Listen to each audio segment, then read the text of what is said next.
Hello, everyone. Welcome to Off the Charts, episode 148. Before we start off, if you like this type of content, please like and subscribe and tell your friends. Now, I'm going to finish off with I've been doing a little series here of top guitarists, top bass players, which was done almost a year ago. Top drummers. So I thought I'd end it with my top five singers. Why not? And I was like, as I'm not researching, but thinking about it today, I'm like, I did this. I'm sure I did this. I'm like, I got this thing in my head. And of course I haven't, but I did, but on Instagram. So I remember putting a story of my top five singers. I'm like, is it so fresh in my memory that I'm cutting, pasting pictures, which you'll see here and there. I'm like, it was on fucking Instagram all fucking day. I was like, I'm looking through my thing. I'm like, it was recent. And of course, yeah, it was. Anyway, I'm sure that part of the story does not interest you. So anyway, I apologize. Cheers to you guys for sticking around again and watching another top five episode here. So, ah, there you go. All right, my top five singers. Now, this is a tough one. I'm not talking about frontmen. Or front women, or I'm not talking about, I'm talking about the voice itself and whether they were good and they're not as good anymore. At one time, they had an amazing voice. Now, let's be frank here. When it comes to guitarists, bass players, drummers, and vocalists is the first thing to go when you're getting older, right? So some of these will be like, why is this guy there? Like, what? At one time, they hadn't like, and more for most of their career, they've had an amazing voice. Some still do. Well, anyway, we'll get into that soon there. So I'm gonna talk to you guys about my top five vocalists of all time. So number five, I'm going to go with Iron Maiden's Bruce Dickinson. Now in the 80s, even 90s, this guy was like, he's still got a great voice. He's still got a great voice. I just find the recording of his voice right now a little bit thin. But I've heard him sing, like a cappella, and he's still got great range, I believe. I just don't think it's as powerful anymore. But again, that's not his fault. I'm not here to. But in the 80s, my God, was this guy's voice like almost operatic to a point there. So yeah, number five, I'm going to go with Bruce Dickinson from Iron Maiden, even when his solo albums had a great voice then. Still has a great voice now. Song writing is to be whatever. But like I said, I just find him to be how do you say that? His vocals seem to be a little thin recording wise.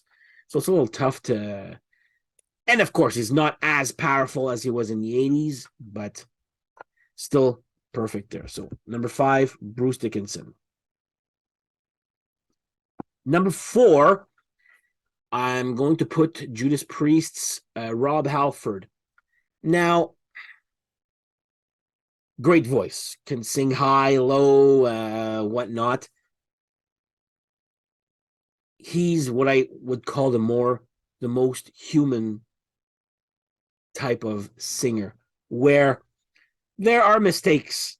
Like he'll try to go as high, and then he'll end the note, and it's be a tad off note, and I like that. It's like it puts the human, like everybody's human there. He's got a great voice. I would say 90% of the time, he still can do it till this day. But maybe with a little bit more effects these days. I don't know there. But yeah, like back in the 70s, and especially also I don't know what it was with the 80s. It must have been all the cocaine and drugs and all that I don't know. But the 80s, all these singers had their, well, most of them had their best voice there. So yeah, Rob Halford, like I said, live, like I said, great voice. But again, sometimes you can look at raw live footage. You can sometimes hear these little off notes, which I'm okay with. It just shows, like everybody's human, everybody can make mistakes, or they're not really perfect there.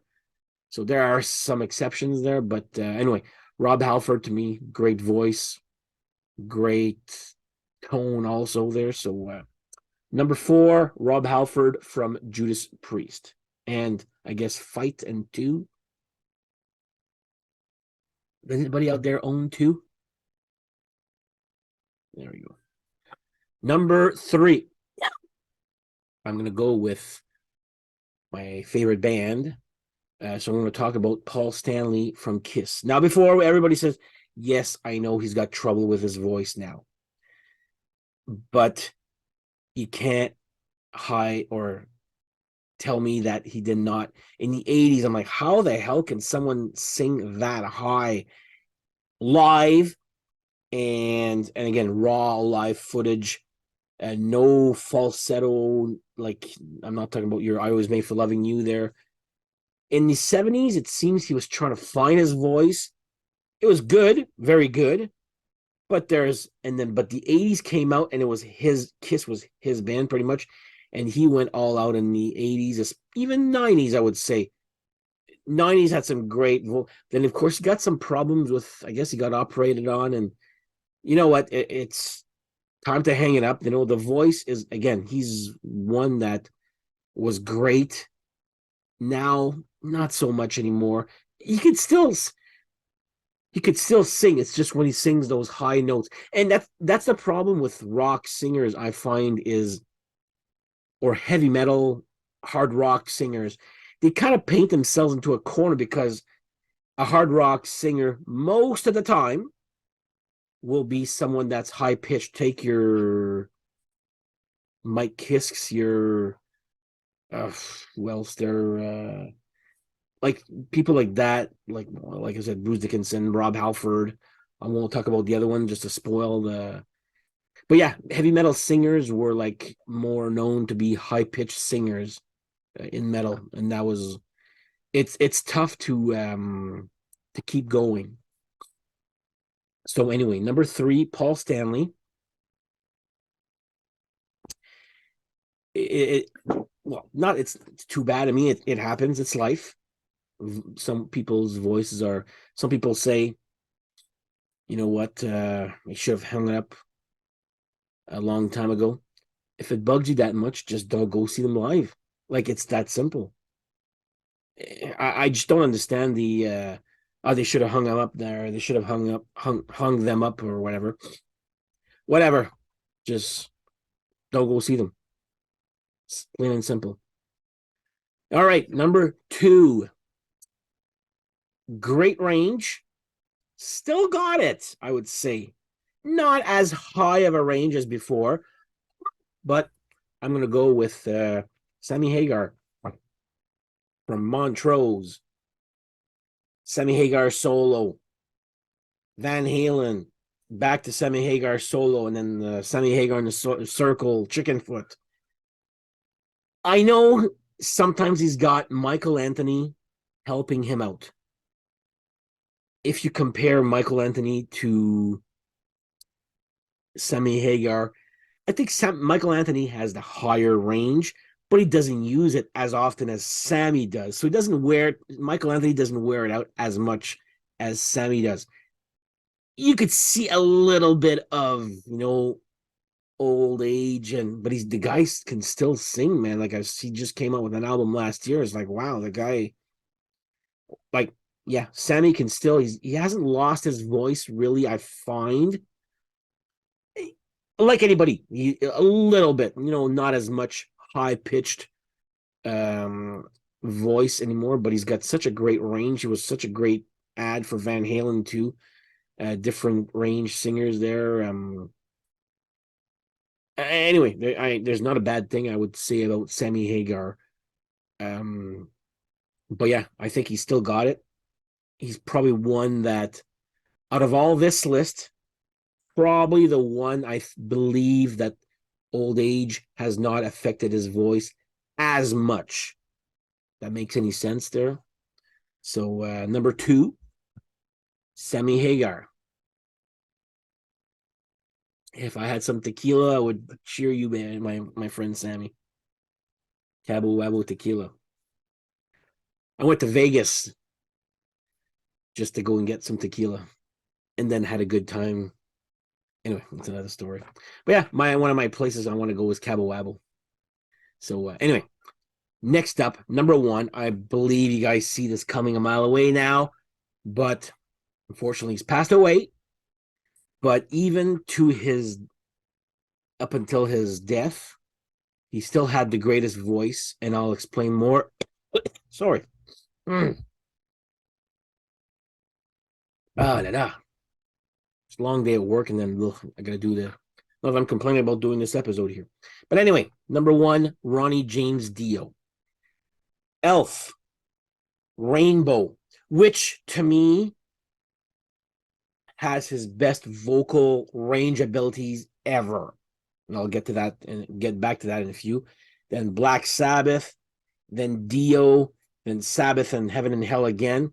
Now, I've made an episode about Dio there a couple of 3 episodes ago, or with guest stars, and even near the end, although his voice range wasn't as high, it was still powerful and still high and low, but not as, like, you listen to, let's say, Stargazer from Rainbow and compare it to a song from Heaven and Hell, the band Heaven and Hell, The Devil You Know That, you'll notice the range isn't as good, but it's still fucking powerful voice right there.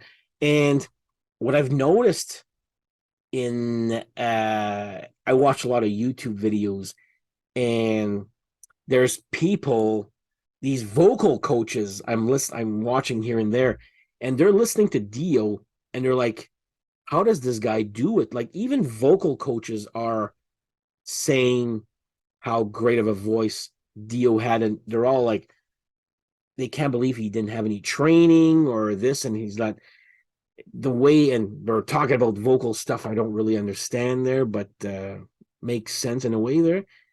But yeah, it's actually pretty impressive, and as people, even after his death, even more, I would say that he's more recognized, even more recognized for his vocal abilities, even after he's passed away. With they like YouTube channels like this one here, where they're watching for the first time a vocal coach will watch Dio's vocals live or something, and they're like, wow, how come I've never heard of this guy here? So anyway, so that's number one for me. I don't think he's lost anything. Like, he was still singing great.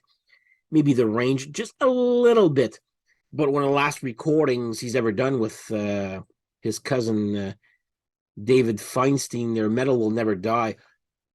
I mean, you listen to that and you're like, that's a different type of Dio singing that I've heard. But it was a screaming, and I was like, how the hell can he still do that at that age?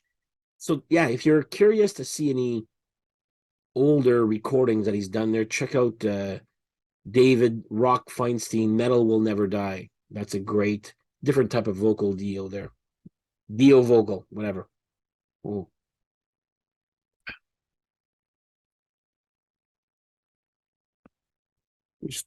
I just don't want to friggin' hit my cup all over my desk here. So I'm playing chicken here. So anyway, those are my top 5, and I do have an honorable mention. I'm going to put, again, this singer has passed away, and I'm slowly getting into this band. Used to hate him back in high school. I'm talking about Queen's Freddie Mercury. we've all seen the movie there that just came out there a few years ago, Bohemian Rhapsody. And you know what? The guy's voice sounds exactly the same from the 70s to the 80s. I forget when he died. Was it mid early 90s? But yeah, I was like, my God, he just makes it sound so effortlessly. That's my but yeah, you know, honorable mention to Freddie Mercury, who I'm actually slowly getting into getting some Queen there. I was like, actually, this is actually pretty good there. So I used to fucking hate that band. Maybe because too that's another episode for another day. But you know what? I like if a band gets too big, sometimes I tend to get away. I like my underdog bands, the fighting man's band there. So anyway, another episode for another day for that there. But anyway, Freddie Mercury, I'm putting that one as a honorable mention, as he's actually just makes it sound so effortlessly there what he does there. So there you go. Anyway, that's my episode for today. And then finishing off this best bass, best guitar, best drummer, and now best vocals.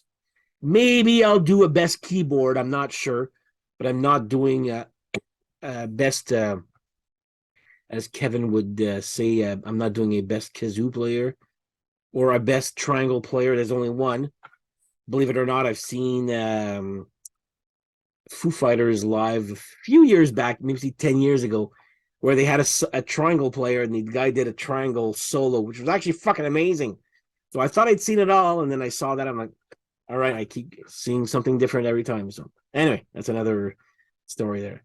So on that note, thank you guys for watching, and we'll be back to our regular programming or whatever type of shit I come up with there coming soon there. So have yourselves a good weather, and thank you for watching. And don't forget to tell your friends. Bye-bye.